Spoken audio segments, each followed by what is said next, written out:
Hey everyone, this is Gordon for Inspiration Tips, and today we're gonna continue working on the range in part 2, in which we're gonna do some unwrapping and texturing in Substance Meter. And please share this video because it helps a lot. Alright, so here we are, and this is the part 2, in which we're gonna unwrap and texture this wrench in 3ds Max and Substance Meter. And the first thing you can do is to open the UV Unwrap modifier and start playing with these pieces. So as you can see here, it is very sporadic, and it is all the parts are thrown in million different pieces. So as a substitute for that, we're gonna unwrap this piece manually, if we will.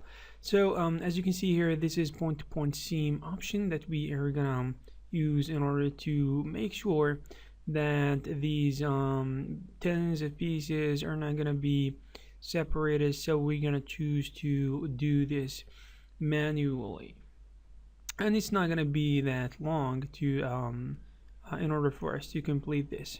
So as you can see here, we're just gonna maybe try to select we're not going to do this point by point. Actually 3ds Max is a little bit intelligent when it comes to this, so you can actually edit and remove selections, seam selection if you want to, and you can add you can add them actually whenever you want and however you want to. So when you are comfortable that you selected every or created the seams that you want, we're gonna select the seam island or the island, and we're gonna convert them to make them plain, and do this repeatedly.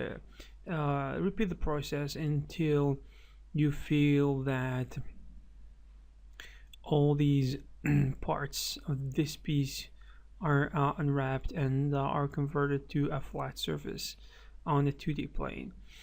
So this is extremely important to realize, which is the fact that to texture something, we need to unwrap it, and the unwrapping process has to actually make everything take the three-dimensional model and put it on a flat 2D plane, so we can actually texture it very easily later using Substance Meter.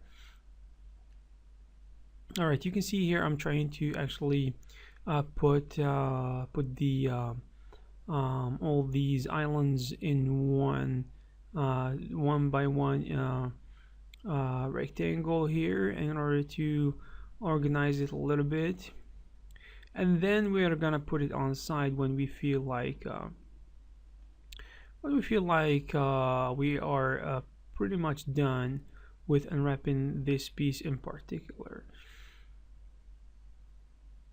Alright, so you can turn your elements or islands around if you want to. You can change how they are arranged at any time or any moment you feel like it, or you believe it is gonna be better, and keep them close together so you can identify and select them easier when it is time for packing the your UVs. So this is a very simple piece. We're not gonna spend too much time on it, so you're gonna try to relax these elements a little bit more if this is a possibility. If not, we're gonna do this manually, and it's gonna be all fine. Sometimes the peel mode or the relax tool are not gonna give us the best results, so we're gonna have to do what we need to do manually, and it's gonna be fine. Of course, it's not that big of a deal because these are tools, and sometimes they don't function the way we want them to. You don't need to be upset about that. You just need to do what is gonna get you there. So we're gonna apply now a checker texture to our element our piece there, and we're gonna change the tiling to 20 by 20 or 10 by 10 or 5 by 5, depending on how many repetitions, how many times the checker pattern is being repeated on the texture you have. And let's now jump to actually unwrap the second piece. This one is actually similar to the previous one, actually, cause as you can see, there are some teeth on this piece, like the previous one, and this is gonna cause some problems. It's not gonna be that big of a deal, really. So we're gonna extract the main pieces that are kind of ready just from the get-go, and we're gonna work on the rest of the pieces. Actually, by working on them, we mean we will organize them, and we will actually attach some elements or some islands together to make them whole again.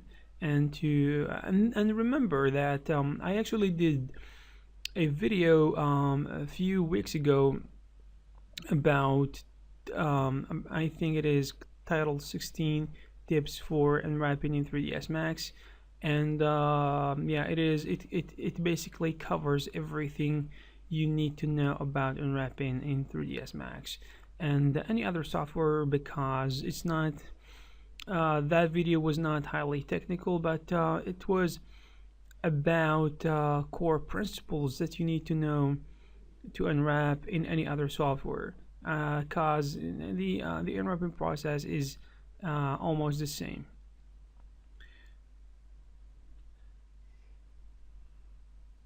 So now we are going to select the beginning of the section or the element we want to make or we want to attach the rest of the pieces to, and of course we'll keep holding Shift S from the keyboard to attach them together.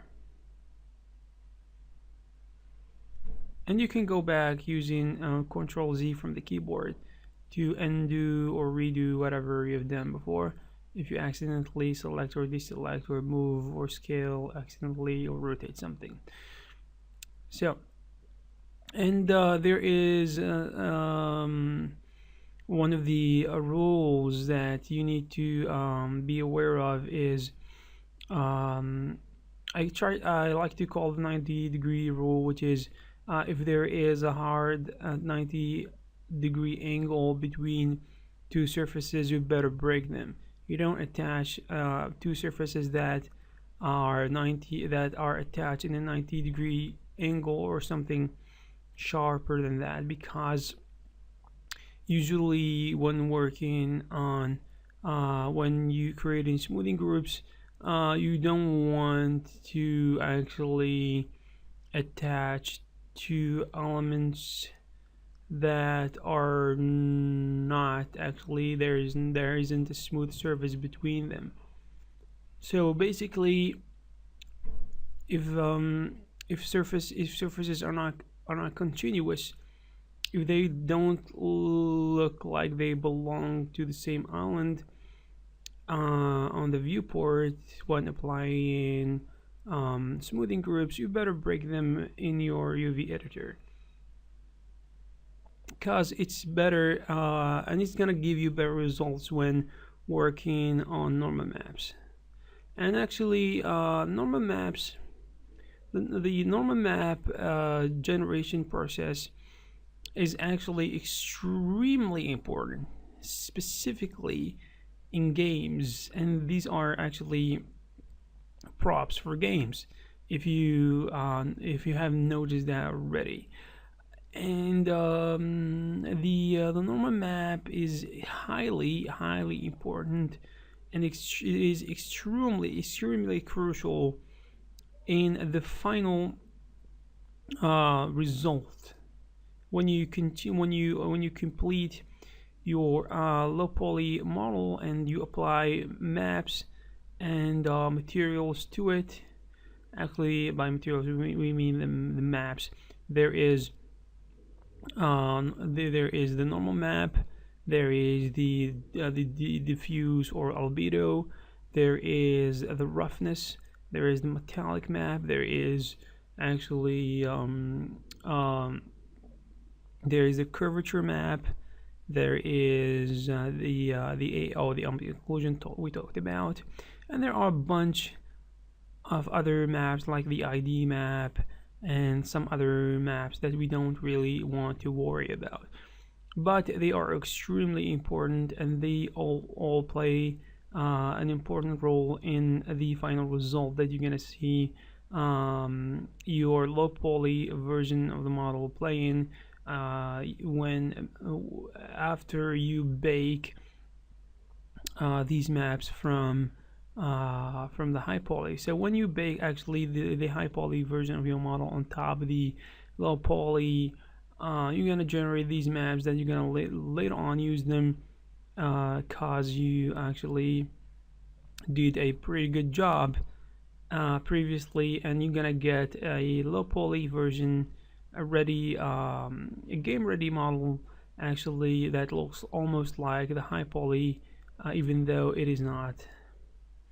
So here we are, and we already finished unwrapping the first piece and the second one, and there is an important thing before we go further, which is the fact that the size of the checker texture on the first and the second piece has to be close. Doesn't have to be an identical, but something close, because later on we don't want to worry about proportions, and if you use the tool resize element inside the UV editor, probably you're gonna get your little pieces messed up, because when you scale the small details are highly likely that they are gonna move according to the action that you took, which is actually to resize and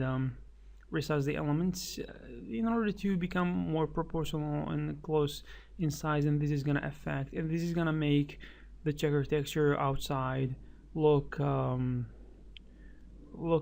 identical in size, but it's gonna make a mess inside the UV editor. So you better work on that prior to getting in trouble and finding yourself in a situation where you're gonna resize everything manually or using something automatic that is gonna mess everything up.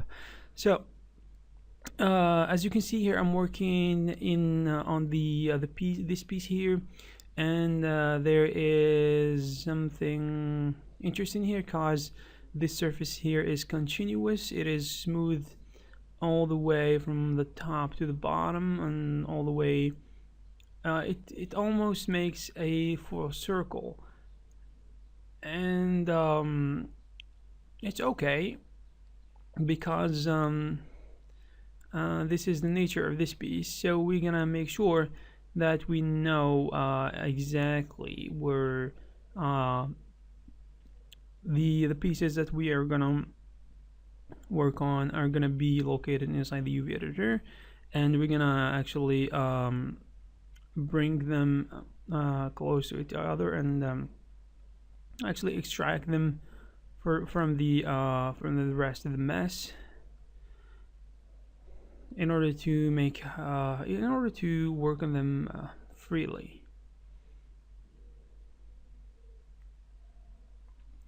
I remember when I started unwrapping models in 3ds Max, it was hard because there is something I want to tell about unwrapping, which is at first it's gonna be hard. Then when you get used to it, it's gonna be boring. So it's difficult to work with unless you have passion for it. And my passion for it is actually, or the way I try to love it is, I try to be actually I try to be creative, and I try to find new ways to make things happen, or to unwrap my models faster, more effective. I'm trying to be more effective. I'm trying to actually get better results. So this is what keeps me excited about unwrapping. And as I said before, it was hard actually for me in the beginning, and let's talk about this right now. There is a problem here there is a glitch in 3ds Max when it comes to the unwrap or the UV editor. Um, it's something that happens when you try to attach seam to a non-existent seam, and there is this is actually happens when you are at the very end of an island and you try to attach something to it which doesn't exist. Then the problem is going to occur.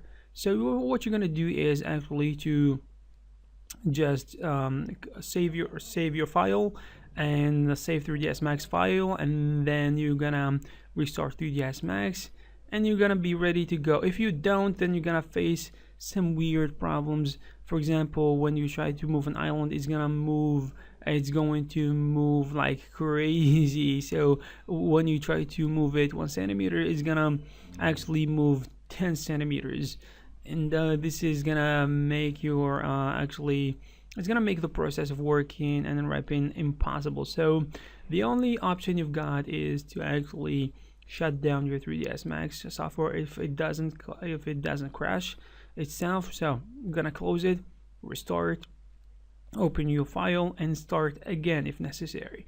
And usually, if you have the ability to save the file, you're gonna start where the glitch happened, and you're gonna be fine after that. Except that these weird boxes that are around, they're around the islands. These are gonna be something that you can deactivate, of course. So this is actually the third piece we worked on. Try to keep things close and tight, and we're gonna jump to the next piece right now.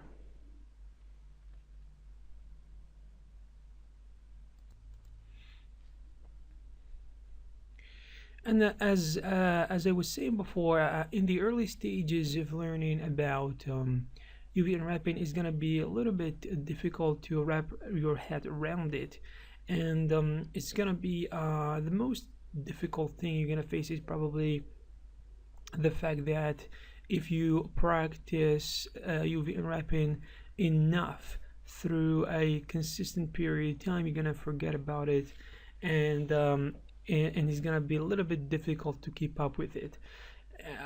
This is extremely important because the concept of unwrapping is gonna be something new to you, especially if you spend, for example, so many months or something like that trying to model simple models, or even complex level models, or advanced level models. And it's gonna be even more difficult if you don't have any guidance. For example, if you are self-taught artist like me, if you're not attending school, and if you don't have peers that actually you're gonna learn with, this is gonna be a common thing if you're not attending art school.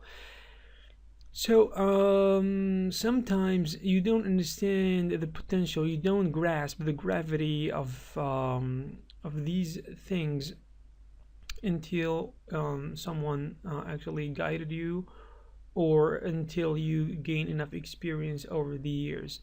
So it's gonna be a little bit challenging for you if you're new, but once you get used to it, and once you actually know about the pitfalls and the errors of unwrapping and the best practices when it comes to unwrapping, it's gonna be a lot of fun. And yeah, this is what I just wanted to say about my early experience with unwrapping. And I actually, to be honest, In the early days when I was trying to learn about unwrapping, and actually, to be honest, believe it or not, I did not actually start to unwrap and texture models, especially texturing. It was a really late thing because I was studying in university and stuff, and I was really busy.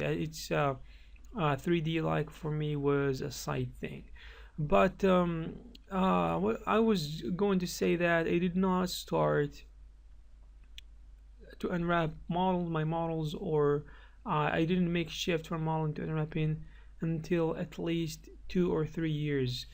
And what are the good things and the bad things about this?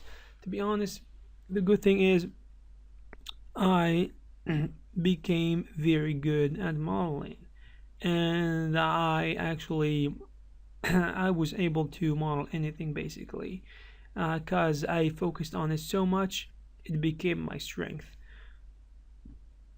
One time I even modeled Iron Man, for God's sake. That was in 2000, I don't know, 2011 or 12 or something like that. And I was so freaking confident that I'm gonna make it because I practiced it so much.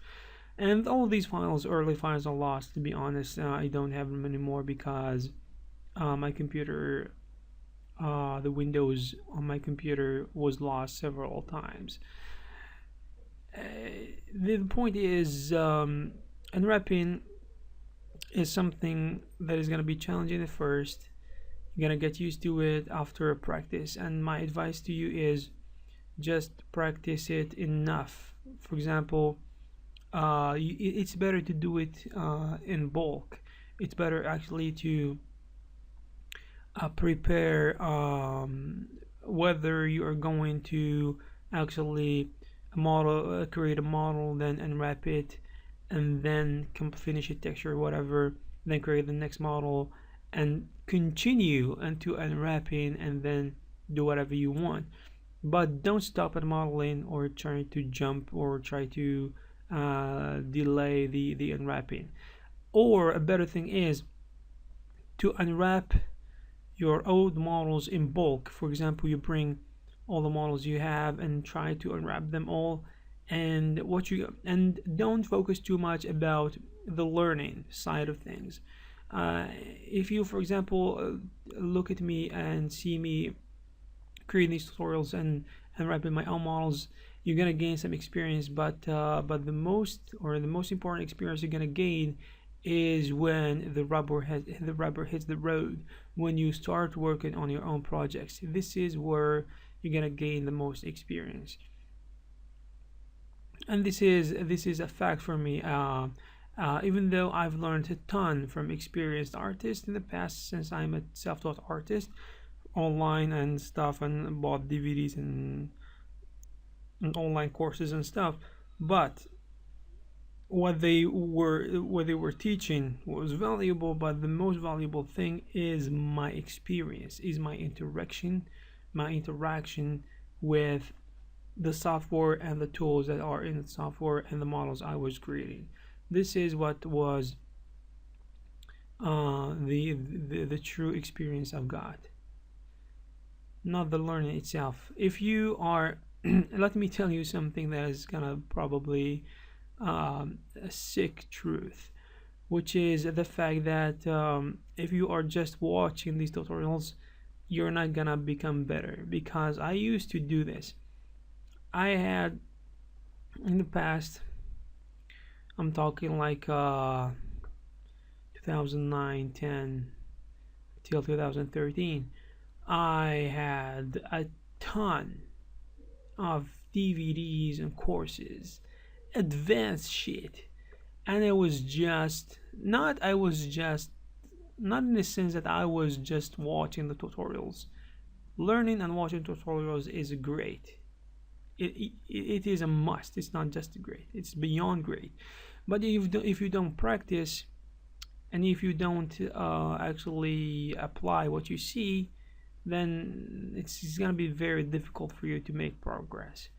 because when you watch something and you practice it, when you watch it again, it's gonna feel different to you. You're gonna start noticing things you have noticed in the first session watching that same tutorial. It's like reading a book. If you read a book a first time, probably it's not gonna be, you're gonna think it's pathetic and nonsense. And if you, for example, gain some experience in real life, for example, you spend another 5 years doing your thing, and you're gonna come back to read the same book. It's the same book, never changed, the same things. When you read again, you look at it from a different perspective, and you're gonna find it to be a lot more important because you have changed, you gained experience, you've done things, you tried things. And when you're gonna watch the second thing or read the second book, or you're gonna watch the second tutorial about the same subject, you're gonna feel that you have grown, and you're gonna feel that you start to see things differently, and you become more experienced, and that is gonna help you cultivate more value from what you are learning. And by the way, as you can see here in front of you, this version 3ds Max is actually it's not about the version itself, but 3ds Max actually is very advanced software that sometimes surprise me with some stupid glitches. For example, there is a problem when you start to stitch edges at the very end. You're gonna see some, to be honest, some error that pops up, and the solution to this is, as I said before, is to save your file, close 3ds Max, reopen it, restart 3ds Max, and you're gonna be good, and open the file again that you saved. But here, and I'm sorry for this, it's like there is something going on here with the viewport, so excuse this special case, and I hope you are still enjoying what you're seeing right now. And if you are still watching to this point, I think you're doing a great job, but you have to apply what you are seeing, what you're learning, you need to apply. And if you are inexperienced in this process, which is you've unwrapping, and you're just trying to pick up new techniques or fill the gaps in your techniques, then it's gonna be okay not to actually apply this immediately, but you're gonna apply it on your own projects, which is extremely important, because I sometimes do that. Even though I am a very experienced 3D modeler, I sometimes watch courses and tutorials. Actually, for example, if there is something advanced like creating something very advanced weapon or a robot or something like that, I try to look at this instructor's way of modeling and try to pick up some 1 or 2 or 10 things that is probably different from my approach, and probably learn something from him, because let's face it, even the best can learn from other people. I'm not saying that I am the best in any way, by any means, but there is a thing that we call learning, and it is extremely important. It is very important in order to make yourself better over time.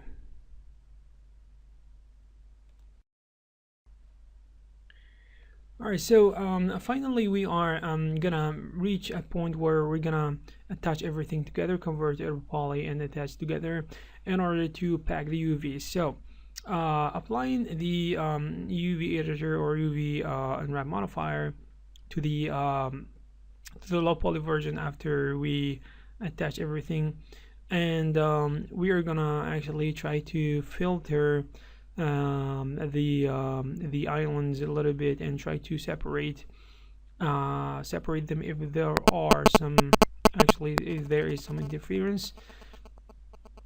So the thing is, we want to fit the biggest piece inside the one by one the one by one axis right there, and it's probably a little bit bigger than I expected, and if we are trying to fit it inside, probably we're gonna sacrifice a lot, so we're gonna try to break it somewhere where we're not gonna be seen too much.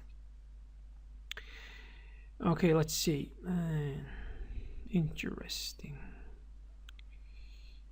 I knew this is gonna be a problem when I was trying to do it. It's this piece is difficult to there are some solutions, but I'm trying to actually break it somewhere where it's not gonna be seen too much. We'll break it for now somewhere, and we're gonna fix that later if this is gonna be necessary. So let's see, what else can we do?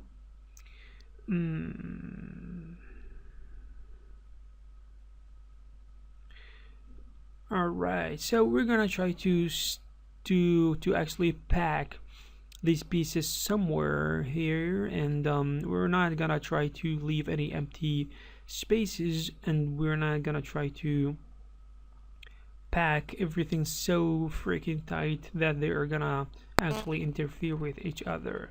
So we're gonna try to actually initially, you don't, and here's the thing, you don't pack your UV elements straight ahead right away, exactly as you want to, perfectly, without a lot of empty space and without a lot of tightness. I myself never done it the first time. I usually do two or three or four iterations until I get it right, whether it be scaling iterations or just a modification. For example, try to fit it in there, and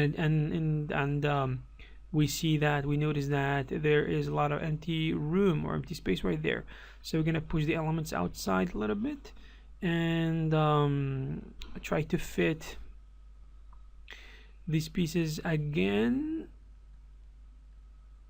and it usually works around the second or the third time.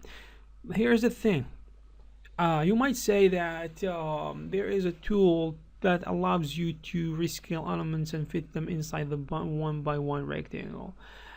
This is true, we cannot deny this, but usually 3ds Max, usually the tools in 3ds Max or any kind of software are run by algorithms, and they don't understand the artistic part of what we're trying to do, and they don't understand the fact that elements are the islands should stay close to each other that belong to the same piece. So this tool is gonna scatter everything around like a mess. It's true, mathematically it's gonna arrange things better than you ever can do. It's gonna do it in 1 millisecond. It's gonna do what you gonna do in 10 hours, it's gonna do in 1 millisecond. But the difference is it's not gonna be beautiful, and it's gonna be a mess. But if you do it yourself manually, you're gonna get a better result. Even though you might make mistakes, you're gonna leave things organized, and it's gonna become better for the next person that is gonna work, that is gonna be working next to you, or that is gonna who is going to actually work on the piece that you worked on, and is gonna pick up the project where you left it. So this is very important as well.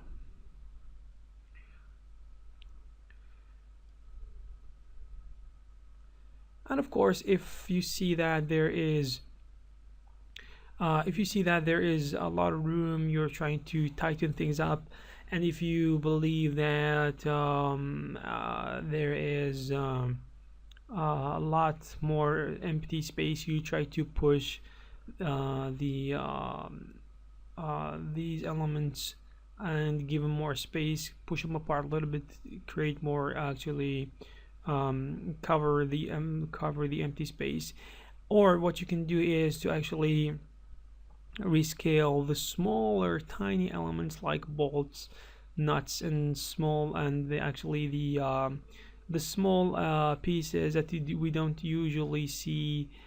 And this is gonna be very beneficial because it's gonna help texture it better, which is gonna help to actually get a high resolution on the small pieces that we were talking about.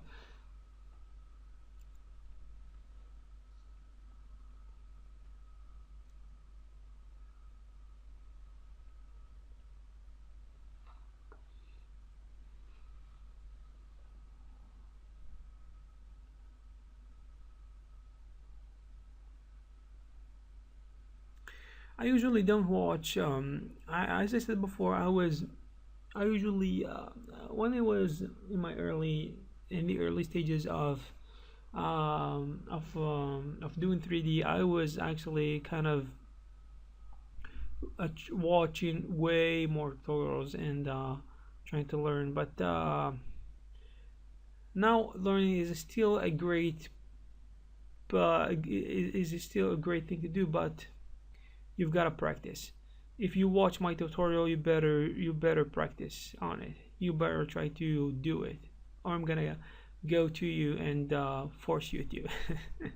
This is not gonna happen in a million years. I don't know where the hell you are, but I wish you luck. I wish you the best, and I hope you are doing great, and I hope you are learning a ton from these tutorials, because I believe if I think luck is a factor, but I work super hard to make this a reality. I believe this inspiration touch thing is gonna be the biggest on YouTube, or even online in general, because I believe I'm gonna provide a very high quality tutorials online in YouTube. And if I get lucky to have more time and more abundance, I'm going to deliver that. Because from now on, from this tutorial and from this tutorial and later in the next tutorial that I'm going to create, I'm going to try to focus on quality rather than quantity. If you see me publish one video a week or two a week, it's because I don't want to publish garbage anymore. I want to deliver to you something quality, something actually something professional, something that you are gonna remember when you watch it, something that you're gonna go back to as a reference if you get lost, or if you forget what you learned. Because I believe if I create one video or one game prop that is gonna reach 10,000 people, is better than creating a 10 garbage props that are not gonna benefit anyone. I realized this after 3 years of working on, or actually publishing videos on YouTube, and almost 300 videos. We are now at I believe 293 or something like that videos published on YouTube, which is, I never imagined that I was going to. But when I look back at my channel, I see like it's not what I planned. I was focusing on quantity. I was not doing tutorials about unwrapping and texturing that much. I was just actually throwing content out there. But from now on, it's gonna be higher quality. It's gonna be much more valuable. And if you're learning from this, please share this content with your friends or some groups online or some forums or whatever, and to help people actually learn more and get more experience, the way I did when I was learning this stuff online.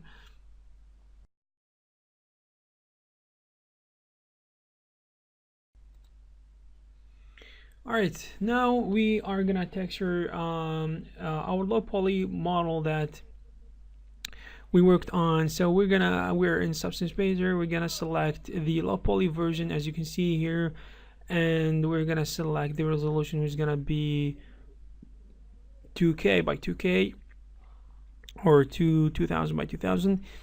And we're gonna try to bake some textures. So we're gonna open the dialog of baking, and of course we're gonna start with selecting the high poly model. So we're gonna pick from desktop the, or whatever you are gonna find it, your model, and you're gonna select by mesh name, and you're gonna actually select the high initializing, and here in the high poly and low poly suffixes, you're gonna make sure that you are gonna write whether it be high poly, low poly, whatever, on your low poly and high poly versions that you worked on in 3ds Max. And now you can change some of the parameters on the ambient occlusion, curvature, position, or thickness, whatever. This is not extremely important, but there is one important thing, which is gonna be in the ID map. After you're gonna select, you're gonna pick something, is gonna make it random. And as you can see after baking, I know this is kind of super fast for you guys, and you're not actually if you're new to Substance Painter, you actually don't understand what's going on so really well, but I'm trying to wrap up this thing a little bit faster, because just to make sure that things are not taking too long, which is not gonna serve you that well. So I'm gonna try to apply here a steel gun painted smart material to our low poly wrench, and it's already looking awesome, guys. This software is amazing, and if you have it, please use it, because it's gonna be totally worth it.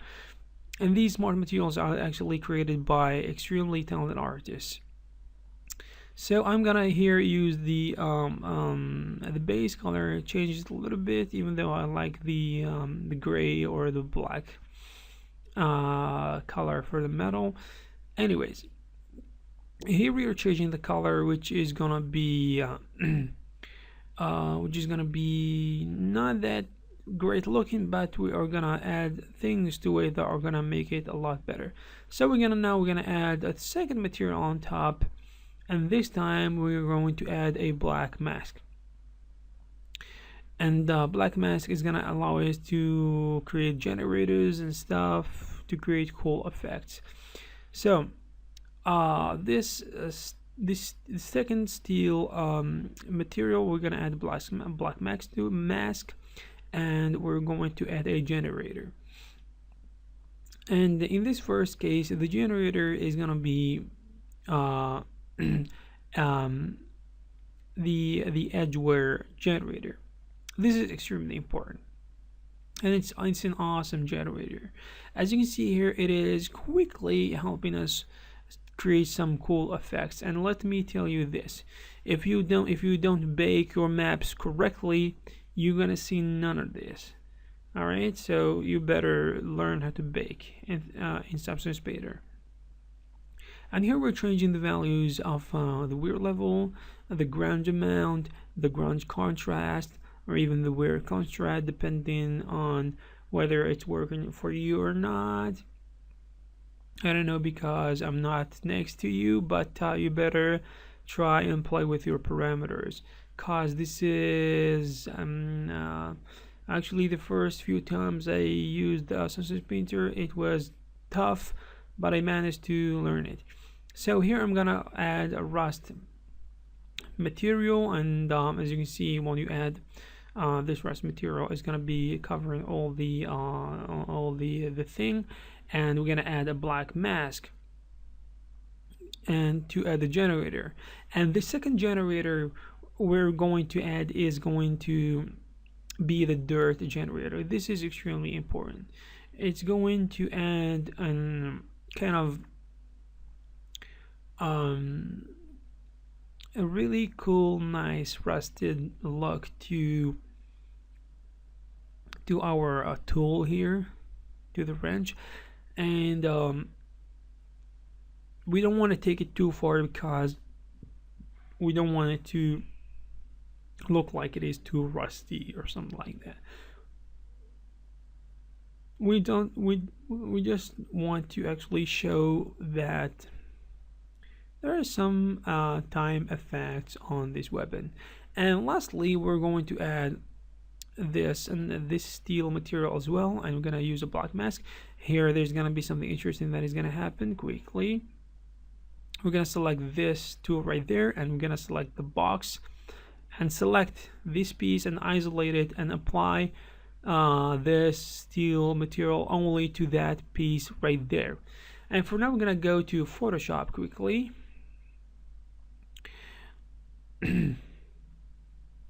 We're gonna open Photoshop. I have actually an old version of Photoshop. It is CS6, and it is working for me super well. So I'm gonna export the textures from Substance Painter, and just to gain some time, I'm not gonna go through the process of doing all that shit. So we're gonna export them quickly somewhere. After you export your textures, you're gonna there's gonna be a dialog that is gonna pop up, and you're gonna open the folder that is gonna take you right away to the textures. And when you open the texture, specifically the normal map, which we are gonna work on right now, so this is the baked normal map that was generated inside Substance Painter, and this is a diamond pattern that I found online. We're gonna use to actually create a cool effect on that very last piece that we were trying to texture. So for now, we're going to actually use this small little diamond pattern and repeat it over where we're gonna see that kind of this kind of these two lines here are gonna actually define where the area where that we are gonna work on is gonna be actually limited. So these are the borders that we should not surpass. Okay, so we're gonna merge down a little bit quickly in here, and we're gonna start copying. I'm gonna start copying this pattern until we reach the other end of the of this island that actually that is responsible for the piece that we textured the latest. And we're gonna repeat the process over and over again until to copy this, actually you're gonna keep holding Alt and drag inside Photoshop. So after we create this, we're gonna merge down for the last time, and we're going to lower the opacity just to see where we're gonna cut this layer. We're gonna delete this layer somewhere. All right. And as you can see here, this is gonna give us a great result later, and when we go back to Substance Painter. So to save this, and let's go to actually materials or textures, and we're gonna bring the texture, drag it over inside Substance Painter. And what you're gonna do is actually extremely simple. Just search for the map, for the normal map, and you're gonna drag it over or on the top of the old normal map, and you're gonna see the result taking place. It works like magic. It never actually, it never gets old. It's always something beautiful to see. These normal maps are just amazing things. It looks fantastic, and it looks like it is something three-dimensional, even though it isn't.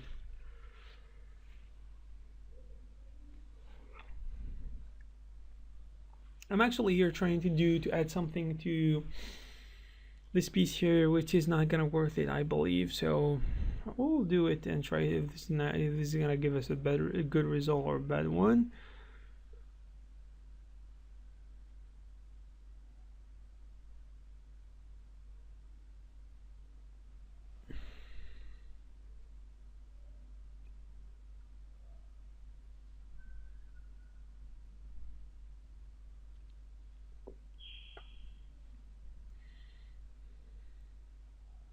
I think this is not gonna work the way we want it, because actually rats cannot build up on top of something that is gonna be stainless.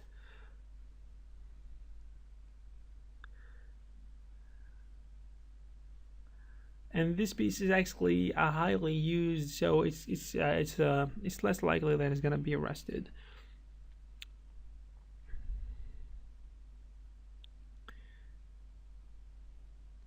I don't know if this is a verb or not, but actually, it's actually a piece that is less likely that is gonna be rusty over time, because it is used a lot, so much. It is the most active piece in the whole thing, and except the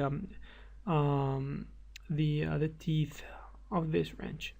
So I'm trying to apply the normal map inside the Marmoset Toolbag, and as you can see here, as I'm doing this, I believe that the it's interesting how how this thing works. The first time I've done that, I thought it's not gonna work, but surprisingly it worked.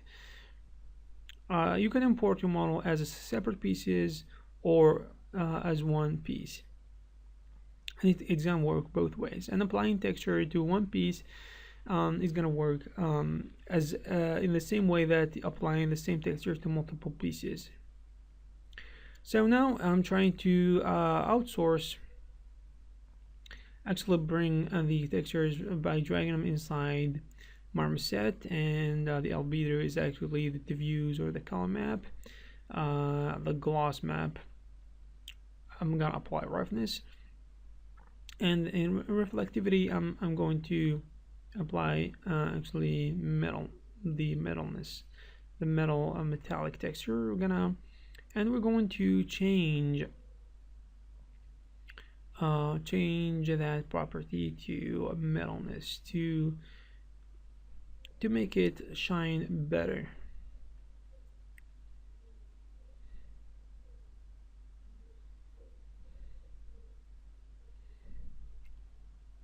Now we're gonna add an external light in order to light our shot, light our scene in a better way. No, this is too much, I believe. It's killing it. Okay, as you can see here, this is relatively a good result after doing the texturing, and this is gonna work great for a game because it's more than enough. It's enough, more than enough to be in a game engine and look amazing. So yeah, I hope you like this tutorials, guys. Please share this video if you will, and check some of our previous videos, and yeah, I hope you had fun, get some experience here, and I will see you in the next one. Take care.